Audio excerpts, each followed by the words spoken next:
रोज मी ह्या चौकातून परीला आणायला न्यायला जात असते, भाजीला जात असते किंवा काही वेगळी कामं असतील तर त्यासाठी सुद्धा मी इथून जात असते. आणि ह्या चौकामध्ये मी जेव्हा परीला आणायला चालले होते ना, तेव्हा इतका डेंजर ॲक्सिडेंट झाला ना, मला शूट घ्यायचं पण सुचलं नाही. मी काय घेतले कसं घेतले मलाच माहिती. तर आत्ता मी परंडवाल चौकात आहे आणि मी माझ्या डोळ्या देखत लाईव्ह ॲक्सिडेंट बघितला. आत्ता ट्रकने उडवलं त्यांना. चल पेट्रोल चालत घे शूटिंग चालत. ते बघताय का तुम्ही स्कूटी, तर तिथं ॲक्सिडेंट झाला. आता दुपारची वेळ आहे आणि 2:30ला बरोबर 5 मिनिटं कमी असताना इथं परंडवाल चौकामध्ये लाईव्ह ॲक्सिडेंट मी पाहिला आहे. बापरे, कसला डेंजर ॲक्सिडेंट झाला. आयुष्यात कधीच पाहिला नव्हता, पहिल्यांदा पाहिला आहे. स्कूटीवरती एवढी डेंजर, ते बघूनच परी इतकं कसं तरी होत होतं ना. मला शूट घ्यायचं होतं पण तिथं सगळे पोलीस लोक होती, म्हणून मग मी काय शूटच नाही घेतलं. पण म्हटलं तुमच्यासोबत ही अपडेट शेअर करावी. घरी गेल्यावर बोलते आता. तर आत्ताच आहे ना, मी परीला आणायला गेले होते ना, तेव्हा लाईव्ह ॲक्सिडेंट बघितलं आहे. बापरे, अंगावर काटा आला. खरं सांगते, काळजी घ्या आपली. घरी कोणतरी वाट बघत असतं, कारण जे पाहिलं आहे ना ते इतकं विचित्र होतं ना. माझ्या समोर अशी ट्रकने त्या स्कूटीवाल्यांना धडक दिली, जागेवर गेली. ते एवढं बेकार वाटलं ना ते बघून. म्हणजे कधी काय होईल सांगता येत नाही. कधी म्हणजे, आणि आज दिवस पण आहे ना असं एकदम वेगळाच आहे. असं वाटते काहीतरी होणार होतं आणि ते झालंच. म्हणजे ते झालंच, त्या गोष्टी व्हायच्या तर गोष्टी होतातच.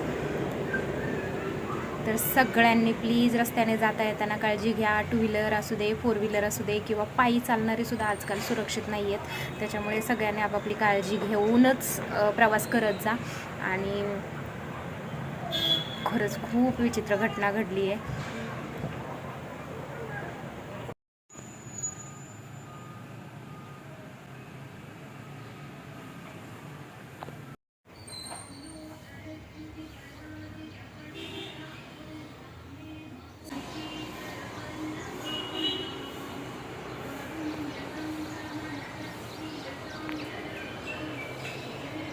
हाय, हॅलो, नमस्कार. मी प्रतिमा, परी अँड मॉममध्ये तुमचं मनापासून स्वागत करते. आज आहे विनायक चतुर्थी आणि विनायक चतुर्थीच्या सर्वांना खूप शुभेच्छा. तर सगळ्यांची सकाळपासूनची लगबग सुरू असेल. सकाळी सगळ्यांची घाई गडबड असते. कुणाला कामाला जायचं असतं, कुणाला मुलांचं टिफिन करायचं असतं. तसंच माझंही रुटीन असतं. मलाही मुलांचा टिफिन असतो, साहेबांचा टिफिन असतो, प्लस घरातली सगळी कामं असतात. तर आता घरातली कामं करायला घेतात. आता मी झाडू मारून घेणार आहे आणि आज बघूया मी तुमच्यासोबत काय काय शेअर करते. आज मी खिचडीची रेसिपी तुमच्यासोबत शेअर करणार आहे. आणि अजून मला आयब्रोसुद्धा करायचे आहेत घरच्या घरी. तर रेझरने मी आयब्रो करणार आहे. आणि चेहऱ्यावरचे जे फेशियल हेअर आहेत ना, ते सुद्धा मला थोडे हे करायचे आहेत, रिमूव्ह करायचे आहेत. तर मी ते पण तुमच्यासोबत शेअर करणार आहे. आणि बघूया अजून काय काय शेअर करते. त्यामुळे स्किप न करता व्हिडिओ बघत राहा. नवीन कोण असेल तर सबस्क्राईब करा. आणि चला, आजच्या दिवसाची सुरुवात आपली मस्त देवपूजेपासून होती आहे. तर मी तुम्हाला देवपूजेचे थोडे काही शॉर्ट्स दाखवते आणि त्यानंतर मग आपली कामाला सुरुवात होईल. शरणं प्रपद्ये श्रीमान कृपाजलनिधे कृतसर श्री वेंकटेश चरणौ शरणं प्रपद्ये सद्यो विकासि समुदित्वर सान्द्ररागः सौरभ्य निर्भर सरोरुह साम्यवार्ताम् सम्यक्षु साहस पदेषु विलेखयन्तौ श्री वेंकटेश चरणौ शरणं प्रपद्ये रेखा आनन्दिताखिल मनोनयनौ तवेतौ श्रुतीनां चित्तेऽप्यनन्य मनसां सममाहि.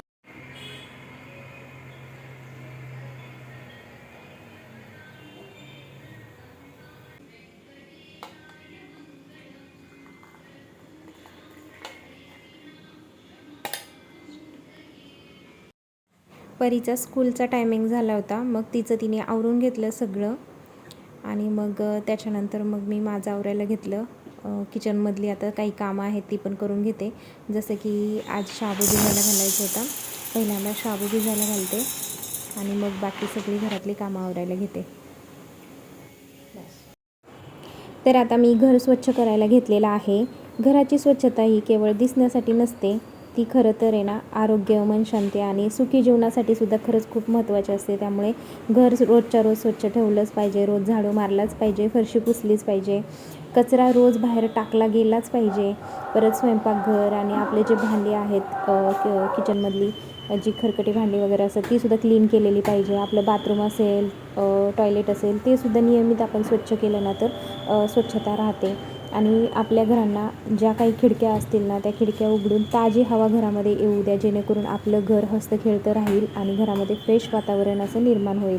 घरामध्ये जर आपल्या अडगळीच्या वस्तू असतील, अनावश्यक वस्तू असतील तर त्या काढून टाकून द्या. त्यामुळे घर नीटनेटकंसुद्धा राहतं आणि स्वच्छ राहतं. तर ही जी परंपरा आहे ना ती खूप वर्षापासून चालत आलेली आहे. त्यामुळे ना स्वच्छतेला खरंच खूप महत्त्व दिलेलं आहे. आणि आपलं घर आपण आहे ना जर स्वच्छ नीटनेटकं ठेवलं ना तर आपल्या घरामध्ये एक पॉझिटिव्ह वातावरण निर्माण होतं आणि देवपूजेसाठी सुद्धा योग्य असं मानलं जातं. त्याच्यामुळे ना घर स्वच्छ ठेवणं खरंच खूप महत्त्वाचं आहे.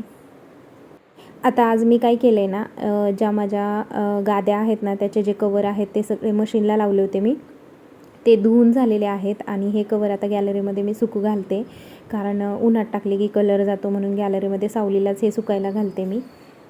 तर आता मला गॅलरीसुद्धा क्लीन करायची आहे. तशी तर मी 2-2 दिवसाला गॅलरी क्लीन करते, कारण धूळ खूप येते त्याच्यामुळे. आठवड्यातून आपण किमान एकदा किंवा 2-3 वेळा तरी गॅलरी स्वच्छ केली पाहिजे, जेणेकरून आहे ना ती नेहमी स्वच्छ, सुंदर आणि प्रसन्नसुद्धा दिसते. कारण आहे ना आपल्या गॅलरीमध्ये जे कुंड्या असतात, खुर्च्या असतात किंवा इतर काही भरपूर सारं सामान असतं. आता माझ्या गॅलरीमध्ये तुम्ही बघू शकता वॉशिंग मशीन आहे, शिवाय धान्य वगैरे ठेवलेलं आहे, बाकीच्यासुद्धा भरपूर गोष्टी आहेत, इन्व्हर्टर आहे, कुंड्या आहेत, झाडं आहेत, भरपूर साऱ्या गोष्टी आहेत.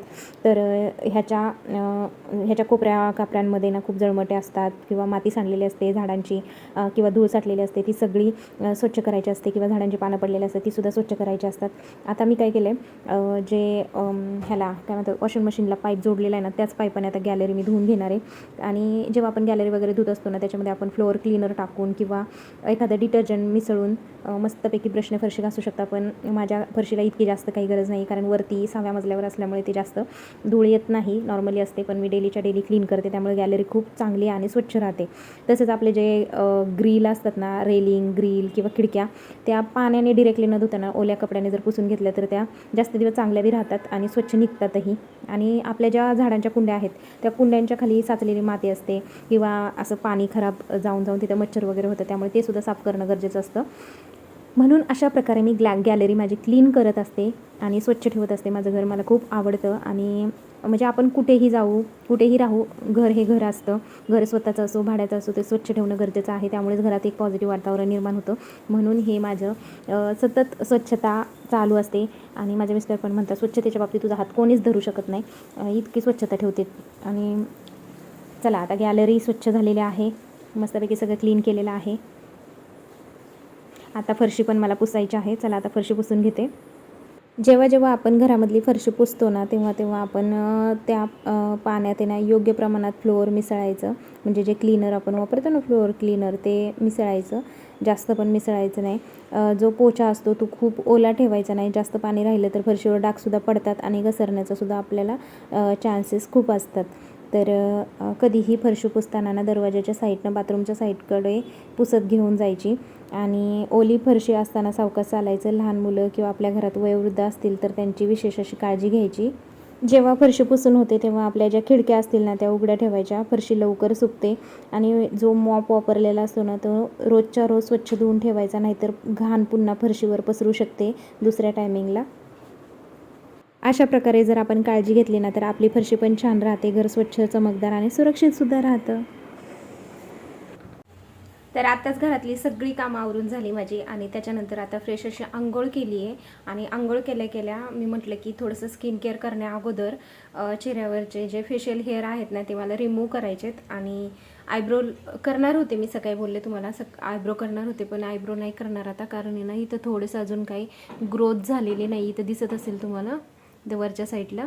मग ते काय होतं, बारीक म्हणजे माझ्या चेहऱ्याला जो आयब्रोचा शेप असतो ना तो व्यवस्थित दिसत नाही मग जर पातळ आयब्रो केली तर. म्हणून मग आता अजून 8-15 दिवस जाऊन देणार आहे, 8 दिवस जास्तीत जास्त, आणि त्याच्यानंतर मग आयब्रो करणार आहे. आता सध्या चेहऱ्यावरचे केस मी रिमूव्ह करते आहे, कारण थोडे असं आपण उलटं बोट फिरवलं ना थोडे नॉर्मली असे लागतात आपल्याला. आणि मग आपण जे स्किन केअर करत असतो किंवा एखादा मेकअप लुक करतो ना त्यावेळेस तो मेकअप असा परफेक्ट बसत नाही. त्याच्यामुळे मग म्हटलं चला आता चेहऱ्यावरचे केस रिमूव्ह करूया. जर आपल्याजवळ ॲलोवेरा जेल असेल तर आपण ॲलोवेरा जेल लावूनसुद्धा हेअर रिमूव्ह करू शकतो. पण मी आहे ना आता मॉइश्चरायझर लावूनच चेहऱ्यावरचे केस रिमूव्ह करणार आहे. पूर्ण चेहऱ्याला मॉइश्चरायझर लावून घेते. हे निवियाचं मॉइश्चरायझर आहे, खूप छान आहे, ऑल स्किन टाईप आहे आणि हे कुणाला पण सूट होईल. तुम्ही वापरत नसाल तर एकदा वापरून नक्की बघा.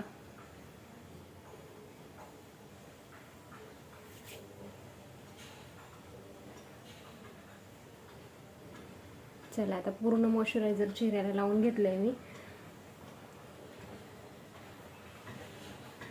आणि आता मी जे छोटे छोटे हेअर आहेत ना ते सगळे आता रिमूव्ह करून घेते. स्किन केअर केल्यानंतर चेहरा खूप छान दिसतो. आता तुम्हाला लगेच डिफरन्स कळत असेल लगेच की किती असा तजेलदार दिसायला लागतो चेहरा. तर आता मी आहे ना हे जे माझ्याकडे कार्मेसीचं फेशियल हेअर रिमूव्हर आहे ना, ह्याने मी चेहऱ्यावरचे केस काढून घेणार आहे. तर हे अशा प्रकारे असतं. तुम्हाला भरपूर वेळा मी दाखवले आणि तुम्ही बघितलं पण असणार आहे. बाकीच्यांचे पण व्हिडिओ भरपूर आहेत यूट्यूबवरती. तर आपण 90 डिग्रीमध्ये न धरता 45 डिग्रीमध्ये आपल्याला धरायचं आहे, पकडायचं आहे. अशा प्रकारे असं पाऊट करायचं.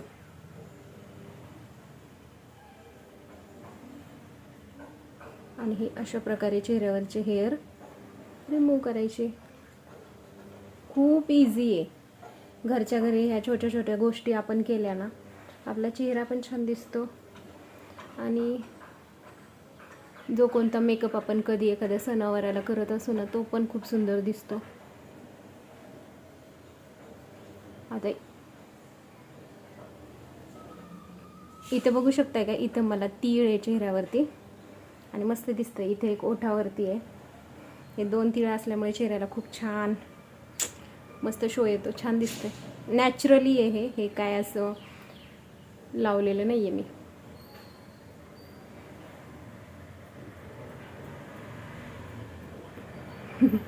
मी ना एकदा फेशियल हेअर केसांना लागले हे तर मी एकदा आहे ना असंच रेझरने ना चेहऱ्यावरचे केस काढण्याचा व्हिडिओ मी ना अपलोड केला होता.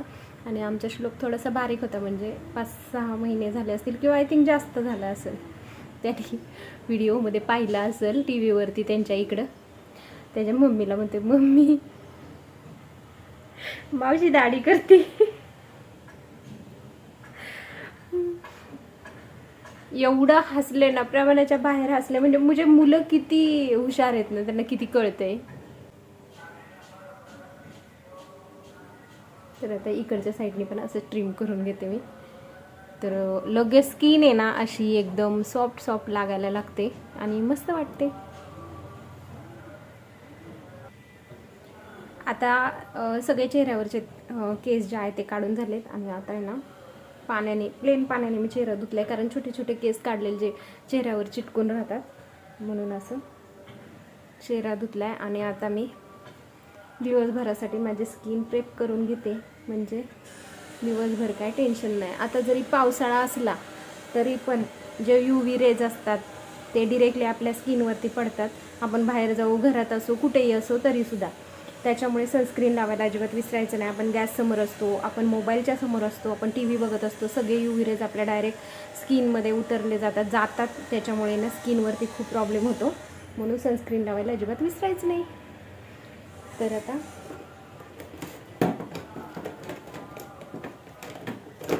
माझ्याकडे ही डर्माकोची सनस्क्रीन आहे आणि ही परफेक्ट आहे ना, माझ्या स्किनला मॅच झाली आहे. तर मी ह्याचे 2 ड्रॉप घेतलेत आणि हे आता मस्त स्किनवरती लावून घेते. सनस्क्रीन लावल्यानंतर आहे ना स्किन एकदम प्लम्पी, छान हायड्रेटेड अशी दिसते आपली. तुम्ही बघू शकता लगेच स्किनमध्ये किती फरक दिसायला लागतो. मी माझ्या स्किनची खूप काळजी घेते. म्हणजे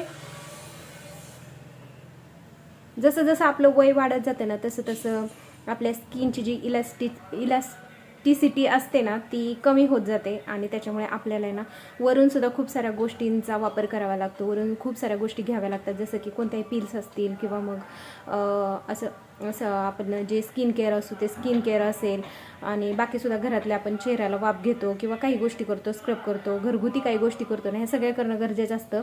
त्याचबरोबर पोटातून सुद्धा जास्त काही गोष्टी खाणं गरजेचं असतं आणि सगळ्यात जास्त पाणी पिणंसुद्धा गरजेचं असतं. पाण्यामुळे आपला चेहरा हायड्रेटेड राहतो आणि छान दिसतो. त्याच्यामुळे ह्या गोष्टींचं ना ध्यान नक्की ठेवा. चला आता दिवसभरासाठी आपली स्किन रेडी झालेली आहे. काही बाकीचं मी लावणार नाही आहे, फक्त लिप बाम लावला आहे मगाशी मी आणि आता टिकली लावते. जरी बनवून झाली माझी. आज विनायक चतुर्थी पण आहे आणि मला काय वाटलं की ही चतुर्थी पण धरतात, त्याच्यामुळे मी चतुर्थी पकडली होती. आणि मग माझ्या बहिणीचा फोन आला मला म्हणले अगं ही धरत नाहीत वेळे, म्हणली ही चतुर्थी फक्त महिन्याची धरतात. मला वाटतं ही पण धरतात म्हणून मी सकाळपासून उपवास केला, काहीच खाल्लं नव्हतं. आणि मग म्हणलं असं तसं शाबू आता भिजायला घातलेलाच आहे, आपण खिचडीच करावी. तर आता दही आणि खिचडी खायला घेतली आहे, भूक पण खूप लागली. हॅलो, आता वाजले दुपारचे 2:30 आणि आता चालले मी परीला आणायला. आज जरा थोडं पावसाचं वातावरण वाटतंय, काय माहिती पाऊस येतोय का नाही. तर चला घेते परीला आणि आल्यावर बोलूया आपण आता.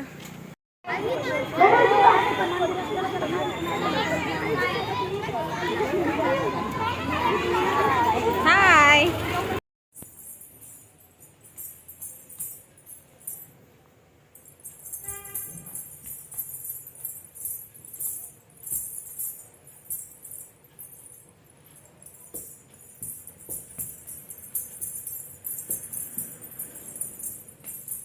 चांगलाच डान्स चाललाय की तुझा.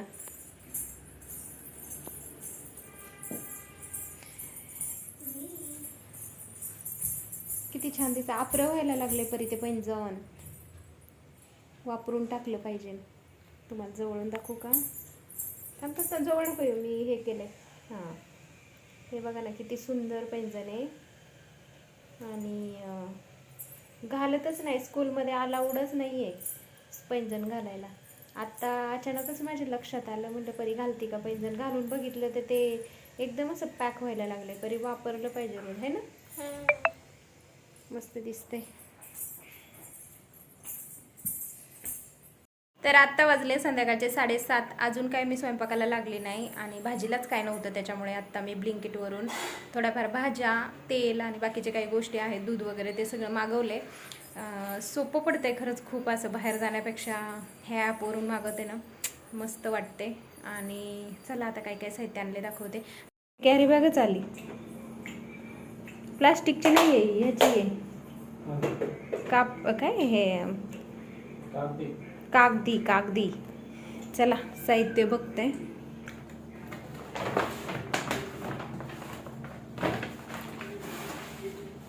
लाल माठाची भाजी, मला लाल माठाची भाजी आवडते म्हणून ही मागवली आहे.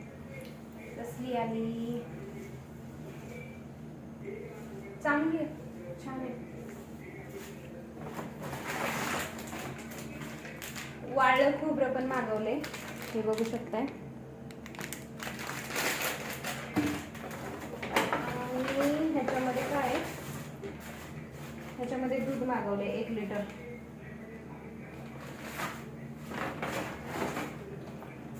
फॉर्च्यूनचं तेल पॅकेट 1 मागवले. या त्याने मोठी वांगी दिली, मला वाटलं ही छोटी असते. आता ह्याचं कसं भरीतच करावं लागेल. ही भरीताची हिरवी मोठी वांगी दिलेत. मला वाटलं ही वांगी अशी छोटी छोटी असतात, फोटोमध्ये दिसताना छोटी दिसत होती. टोमॅटो जास्त लागतात, त्याच्यामुळे टोमॅटो पण मागवले. टोमॅटो पण छान आले, मला वाटलं नव्हतं टोमॅटो इतके भारी येतील म्हणून. टोमॅटो पण छान आले, भाजी छान आली, वांगी छान, सगळ्याच गोष्टी चांगल्या आलेल्या आहेत, सगळ्याच.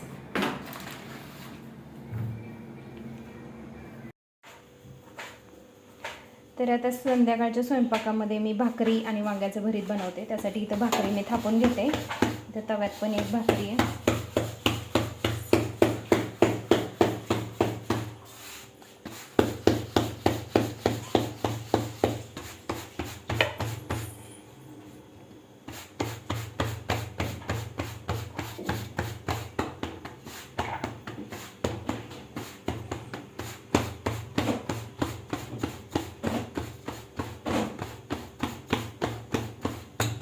बघू शकताय भाकरी झाली आहे थापून.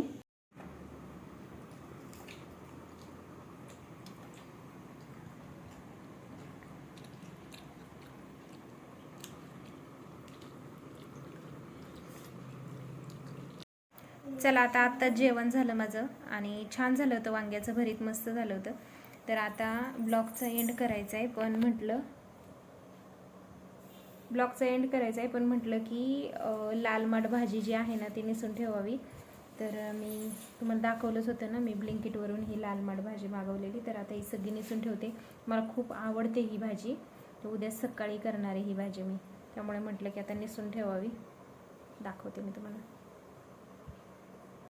तर आता ही भाजी जी आहे ना ती ब्लिंकिटवरून मागवली होती मी, लाल माठ भाजी. आणि आता ही नीट करून ठेवते, कारण सकाळी ह्याची भाजी करायची आहे. छान लागते, मस्त लागते. तुम्ही खाल्ली का नाही अजून मला नक्की सांगा. तर किचनमध्ये अजून भांडी आहेत, भांडी घासायच्यात, किचन साफ करायचं आहे, त्यानंतर फ्रेश व्हायचं आणि नंतर मग स्किन केअर रात्रीचं करून झोपून जायचं. तर आजचा ब्लॉग असा होता आणि मी पूर्ण आजचा ब्लॉग तुमच्यासोबत शेअर केला आहे. तर तुम्हाला कसा वाटला आजचा ब्लॉग मला नक्की सांगा. आवडला असेल तर लाईक, शेअर, कमेंट आणि सबस्क्राईब करा. भेटूया अशा छान छान व्हिडिओमध्ये. तोपर्यंत बाय.